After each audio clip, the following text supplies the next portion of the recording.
જય શ્રી કૃષ્ણ. આજના વિડીયોમાં આપણે વાત કરીશું એક એવા સંત વિશે કે જેણે પોતાની પત્નીને દાનમાં દીધેલાના દાખલા છે. જેણે પોતાના જીવનમાં એક જ મંત્ર અપનાવ્યો હતો કે ટુકડો ન્યા હરી ટુકડો. સૌરાષ્ટ્રમાં હાલ પણ વિશ્વનું એકમાત્ર એવું મંદિર આવેલું છે કે જ્યાં એક પણ રૂપિયો તો ઠીક પણ શ્રીફળ પણ નથી સ્વીકારાતું.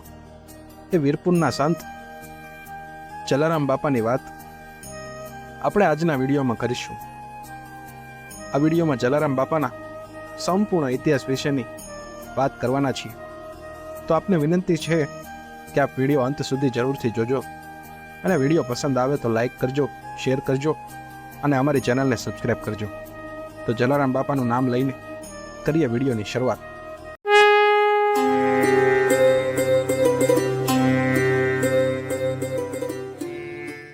સંત શ્રી જલારામ બાપાનો જન્મ વિક્રમ સંવત 1856 એટલે કે 14 નવેમ્બર 1799ની કારતક સુદ સાતમે લોહાણા સમાજના ઠક્કર કુળમાં થયો હતો. તે ભગવાન રામના ભક્ત હતા. ગુજરાતમાં રાજકોટ જિલ્લામાં આવેલા વીરપુરમાં લોહાણા ગૃહસ્થને ઘેર રાજબાઈ માતાની કુખે જન્મેલા જલારામના મુખે માત્ર 5 વર્ષની ઉંમરે રામ રામ સીતારામનો મંત્ર હતો. પિતા વેપારી હતા. ગામમાં એમની નાનકડી હાટડી હતી. વેપારીના દીકરાએ ખપ જોગું ભણવું તો પડે જ એટલે પિતાએ એને ગામઠી નિશાળમાં ભણવા મૂક્યો. પણ બાળક જલારામનું ચિત્ત ભણવા ગણવા કરતા સાધુ સંતો તરફ વધારે હતું. સાધુને જુએ કે એનો હાથ પકડીને એને ઘેર જમવા તેડી આવે. આમ નાનપણથી જ તેમનામાં ભક્તિના બીજ રોપાયા હતા. 1816ની સાલમાં 16 વર્ષની ઉંમરે તેમના લગ્ન આટકોટના પ્રાગજીભાઈ ઠક્કરની પુત્રી વીરબાઈ સાથે કરવામાં આવ્યા. વીરબાઈ પણ ધાર્મિક અને સંત આત્મા હતા. આથી તેમણે પણ જલારામ બાપા સાથે સંસારી વૃત્તિઓથી વિરક્ત રહી ગરીબો અને જરૂરિયાતમંદોની સેવાના કાર્યમાં ઝંપલાવી દીધું. 20 વર્ષની વયે જલારામે અયોધ્યા, કાશી અને બદ્રીનાથની જાત્રાએ જવાનું નક્કી કર્યું. ત્યારે પત્ની વીરબાઈ પણ તેમની સાથે જોડાયા. 18 વર્ષની ઉંમરે તેઓ ગુજરાતના ફતેહપુરના ભોજા ભગતના અનુયાયી બન્યા. ભોજા ભગતે તેમને ગુરુ મંત્ર, માળા અને શ્રી રામનું નામ આપ્યું. તેમના ગુરુના આશીર્વાદથી તેમણે સદાવ્રતની શરૂઆત કરી. સદાવ્રત એ એવું સ્થળ છે કે જ્યાં સાધુ સંતો અને જરૂરિયાતમંદ લોકોને વર્ષના 12 મહિના અને 24 કલાક ભોજનની વ્યવસ્થા આપવામાં આવે છે. એક દિવસ એક સાધુ ત્યાં આવ્યા અને તેમને રામની મૂર્તિ આપી અને ભવિષ્યવાણી કરી કે નજીકના ભવિષ્યમાં હનુમાનજી ત્યાં આવશે. જલારામે તે રામની મૂર્તિની ત્યાં પરિવારના ભગવાન તરીકે સ્થાપના કરી અને થોડા દિવસો બાદ જમીનમાંથી સ્વયંભૂ હનુમાનજીની મૂર્તિ મળી આવી. આ સાથે ત્યાં સીતા અને લક્ષ્મણની મૂર્તિઓ પણ સ્થાપિત કરવામાં આવી છે. આ સ્થળેથી કોઈ પણ ભોજન લીધા વિના પાછું નથી જતું. આ બધું કાર્ય જલારામે શરૂઆતના વર્ષોમાં પોતાની પત્ની વીરબાઈમાના સહયોગથી અને પછી એકલે હાથે સંભાળ્યું.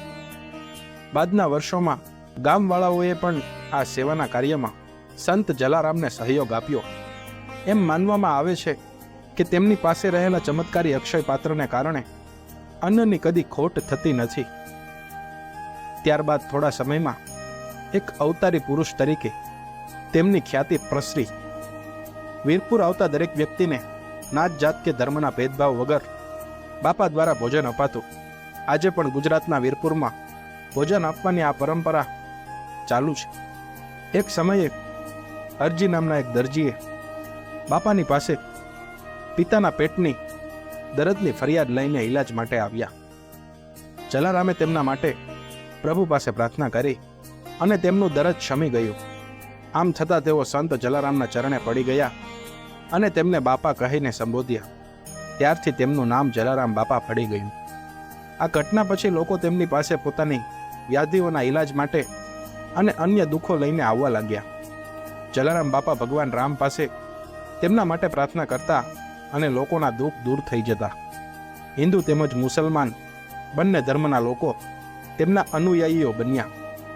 1822માં જમાલ નામના એક મુસલમાન વ્યાપારીનો પુત્ર બીમાર પડ્યો. ડાક્ટરો હકીમોએ તેમને સાજા થવાની આશા મૂકી દીધી હતી. તે સમયે હરજીએ જમાલને પોતાને મળેલા પરચાની વાત કરી.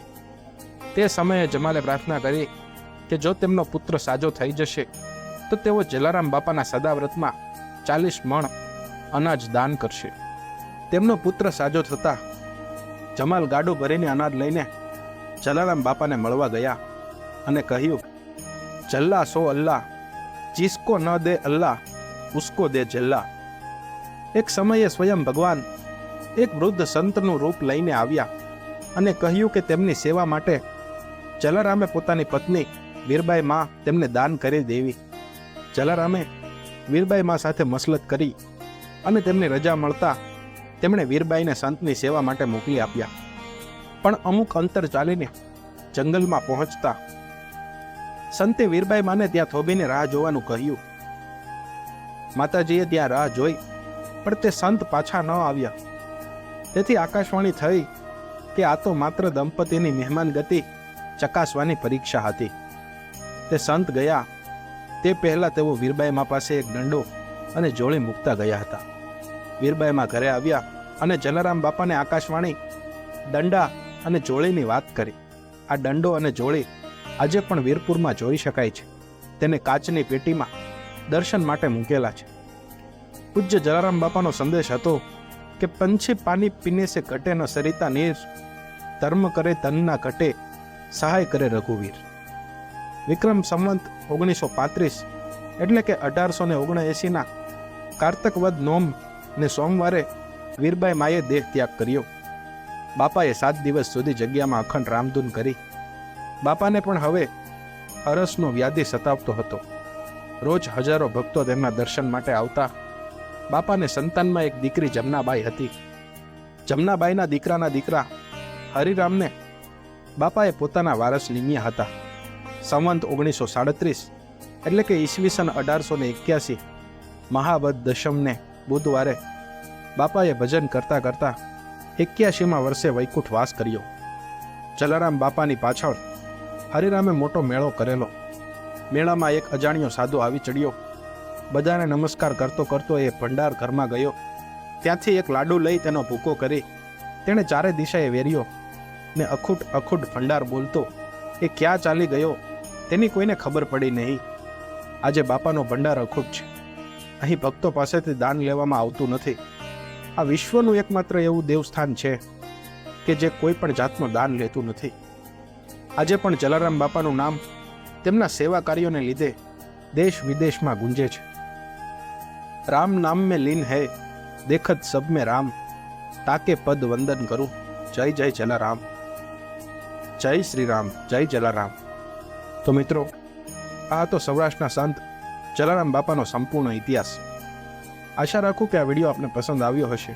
જો પસંદ આવ્યો હોય તો લાઈક કરો, આપના સગા સંબંધીઓને શેર કરો અને સબસ્ક્રાઇબ ન કરી હોય તો અમારી ચેનલને સબસ્ક્રાઇબ કરી લો મિત્રો, જેથી આવા જ ધાર્મિક વિડીયો આપ સુધી પહોંચતા રહે.